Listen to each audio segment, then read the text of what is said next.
as I continue to look for silly meme decks to play in this throwback rotation to make videos on, because really who wants to see a serious deck at this point? I've been having trouble because, as I've said multiple times before, this meta is really fast and it's hard to win.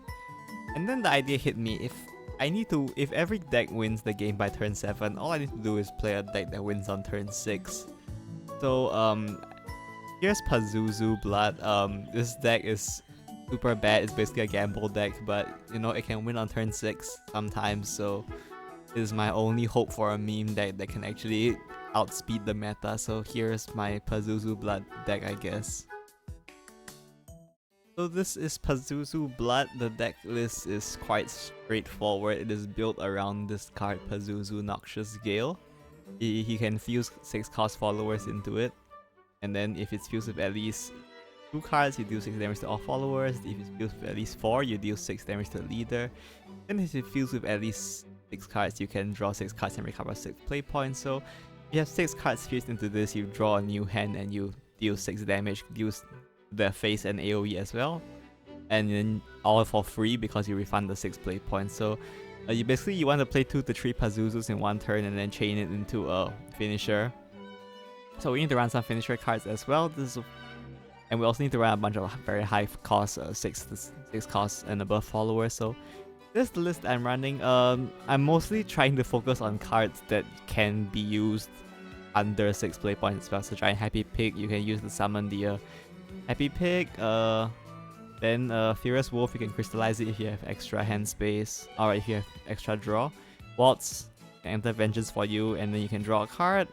The Vengeance is important for Warden of Decay, which we'll talk about later. Odin is great for removal. You can accelerate for 4, and he doesn't reduce your hand size either because he gets you another Odin, and the Odin he adds is this counter, which you can use for your finisher as well on your Pazuzu turn. Questionable Fiend summons a bat, which can be useful at some point, but probably not. Devilish Matador is great because it draws while clearing board. Ultimate Bahamut is, you don't really use it. It's Accelerate 5, I guess that's something you can do. And then Explorer of Mysteries can be discounted to 1 if you evolve like Giant Happy Pig, or if you evolve your bat, I guess. And then cards like Implanter and Frost Ogre here are just here for your finisher. Pazuzu does 18 damage if you play 3, so you can use Frost Ogre to get the last 2 damage. Use Implanter for the same thing. If you've accelerated Odin, you can do the same. Doomlord of the Abyss is very important. 1, if you don't draw Pazuzu, you can use it to stall. And 2, if you reach turn 7, 2 Pazuzu plus Doomlord Evo is also 20 damage, so it reduces the requirements for your OTK. Other than that, we run 2 Asvault and a Warden of Decay. This is so that our entire deck isn't just completely 6 cost followers. You need a bit of draw engine in this deck because it's very hard to have enough cards in hand for Pazuzu, so use Asvault for that because Asvault can draw cards while drawing more copies of itself, so that you have a higher density of 6 cost and above followers in your deck when you actually play Pazuzu. So that's how we play 2 Asvault and 1 Warden of Decay as your sort of end point for your Asvault chain. It also helps you on turn 5 to draw you more cards as well as clear opponent's board if you took a bunch of damage. So yeah, this is the deck list. Unfortunately, a lot of these legendaries are staple. I don't think they're removable because they're quite useful. So yeah, let's look at some games now. Our first match of the day is against Portal, and we are going first here. Going first is of course favored for us because the earlier we can kill them, the better. However, it is important to note that in this deck, having enough cards in hand is actually very important, so the advantage of extra draw from going second can be very valuable. For the mulligan, we just look for Asvault and Pazuzu, that's it, nothing else. So we just, main priority for early game is just to play Asvault so that we can draw into our deck and get these non-6 cost cards out. Unfortunately, we do fail to pick out our second Asvault here, and we instead pick Warden of Decay. It's not the worst outcome ever, like it's probably fine, but ideally we would like to find the second Asvault as well. There's Avamia here, which tells us this is going to be Artifact probably. Not really much to do here, we can just go ahead and get rid of those followers with Odin, just to reduce damage coming to our face. The option of accelerating Waltz to enter Vengeance for next turn's Warden is also there, but in this case, it seems pretty difficult to get a turn 6 lethal, and there's no need to rush again because Artifact doesn't kill that fast, so we'll take our time and look at turn 7 instead. Turn 6 is the high roll, but turn 7 is much more reliable, so we can try to aim for that instead. Go ahead and use the Warden to clear the Deus Ex Machina. Mainly we want to get the Warden out of our hand, so that was the goal. There's the Chasm here, and they can use Zerk as well. Take some damage here. We will evolve the Chasm as well. And trade. It's fine. We're pretty far from lethal, I think. They have like 2 Radiants at most, so we can still take our time here. Use Devilish Matador to reduce our PP so that we can play Accelerate Waltz, and then play Matador. This is a weird thing. So Pazuzu, when you play Pazuzu, he draws 6, which means that if you, without pre-fusing, if you have a full hand, you fuse 6, and you play Pazuzu, then you end up with 8 cards after. So if you can, you want to fuse 1 beforehand so that after you play Pazuzu, you still have a full 9 cards in hand so that you can maximize the chance of your Pazuzu chain succeeding. So here we do fuse 1 card here so we don't overdraw. We still have 1 Asvault in the deck, but we should be fine, I think. We just need to find 1 more Pazuzu. Since we do have Doomlord and we are in Vengeance thanks to Waltz. There's that Cardelia. This is fine. We're definitely not losing this turn, so as long as we don't lose this turn, we can probably start gambling. You just draw Pazuzu and we win. This deck is a bit of a slot machine deck because like you just draw cards and you just hope to chain Pazuzu. We draw here, cards, now we have a full hand. We can fuse 5 into Pazuzu since we already fused 1 before. We can care to leave the Doomlord of the Abyss. And we just play Pazuzu, which will draw us a full hand now. We do pick up the second Pazuzu, so this will be lethal. Even if we didn't have Pazuzu, we could just use Doomlord to stall for 1 turn and then hopefully find lethal in the following turn. But since we do have Pazuzu here, we can just play another Pazuzu. Another Pazuzu here, we don't really need to fuse it though. So we just go ahead and use Doomlord of the Abyss to finish my opponent off. So that's it for this game. Let's move on to the next game.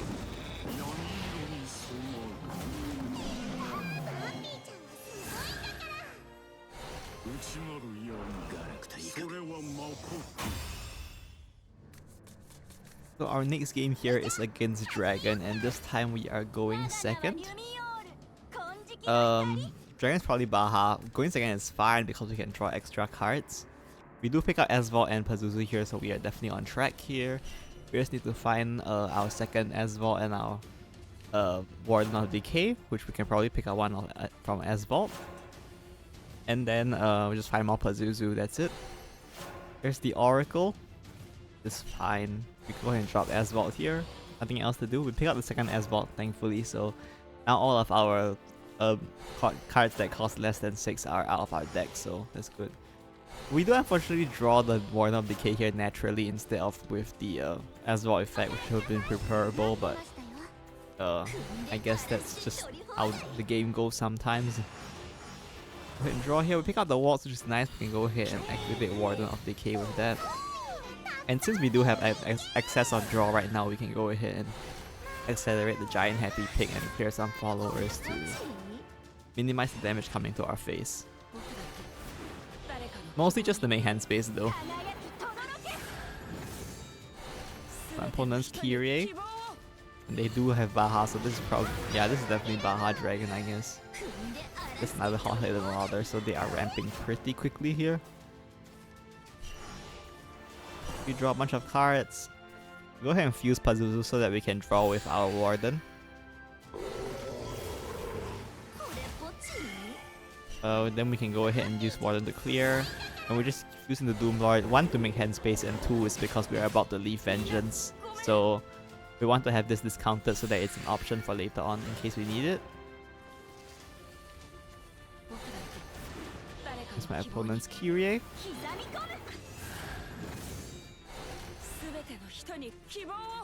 There's Baha Accelerate as well with our guy, and then they play the Giant Happy Pig. So there is an option for me to just pass here, but once they invoke Bahamut, I lose because Pazuzu will kill me. So there is decent chance they can invoke Baha next turn at 35 points spent. So as best as possible, I want to try to use Pazuzu up this turn. And then if necessary, we can try to get a follow-up lethal from Doomlord of the Abyss next turn. So we go ahead and fuse Pazuzu here. We keep Influencer. So here in deciding what we keep, we need to fuse 5 cards, right? In deciding what we keep, Influencer is definitely need to keep because it is our opportunity to get lethal this turn by chaining 3 Pazuzus into Influencer Evo. That will be 23 damage lethal, which will kill them through the Giant Happy Pig and the pigs they have on board. And then we need to save Doomlord for next turn in case we don't manage to kill them, so we fuse with that in mind. And there's the Pazuzu. It will heal back up to the health, but with the Evo point we saved, it should be fine. We do pick out another Pazuzu here so we can go ahead and fuse another set. Once again, we keep Doomlord of the Abyss and Influencer because they are our most important cards here. And we do finally manage to pick up the Pazuzu here, so at this point we don't need the Doomlord anymore since we have lethal this turn. So this is the rare turn 6 Pazuzu OTK. Super high rolly, but I mean, when you get it off, it's fun. So that's it for this game. Let's move on to the next game.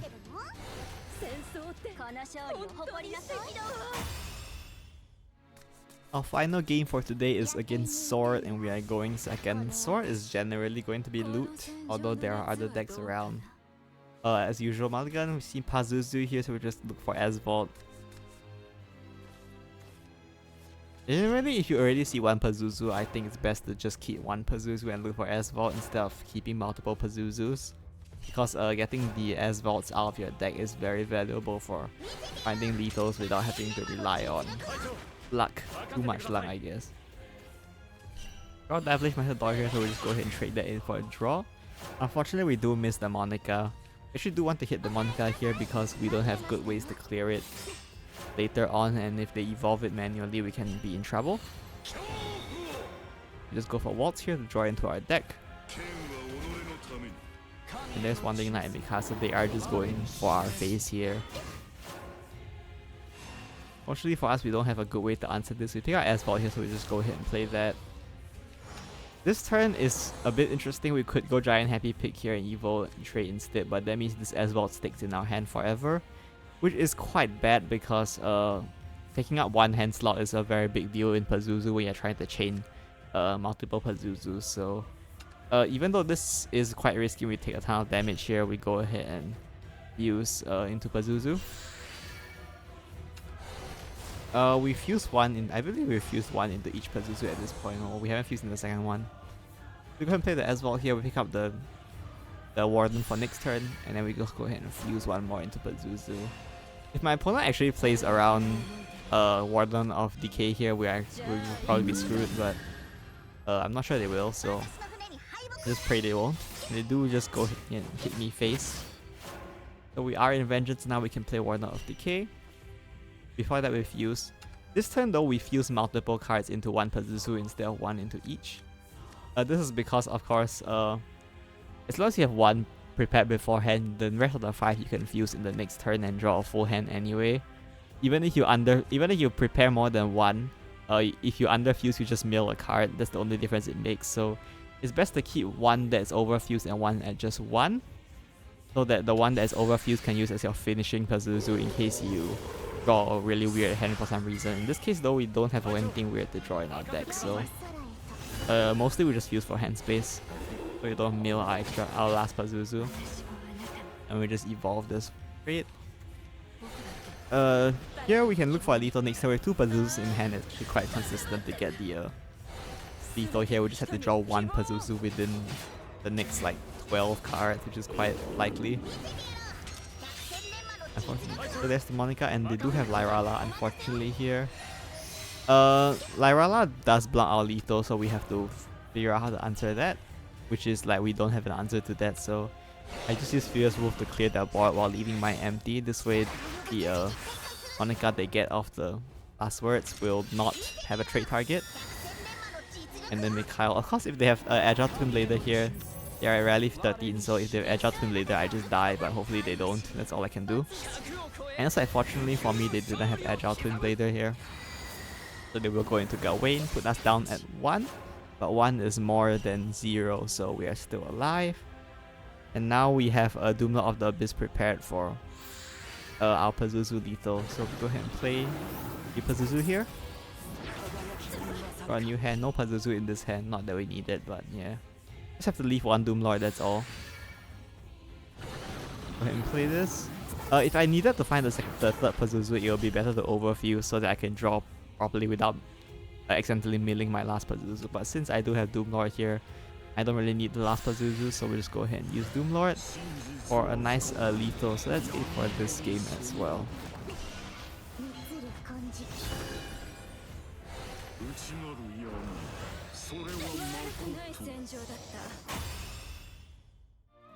So those are all the games I have for you today. Hopefully you enjoyed them. The Pazuzu deck is much more fun to watch than it is to play, I guarantee you. It is very, very inconsistent. This is a very bad deck, I will stress it. It is a bad deck. You should not be playing this if you want to win. However, if you want to gamble on the slot machine that is Pazuzu, then you can try, I guess. It's a pretty expensive deck as well, so I really wouldn't recommend it unless you really want to play it for some reason, or you own all the cards and you are don't care about getting on a lose streak. But yeah, it's a pretty interesting deck, I guess, to watch. Hopefully. That's it for today. See you next time. Bye bye.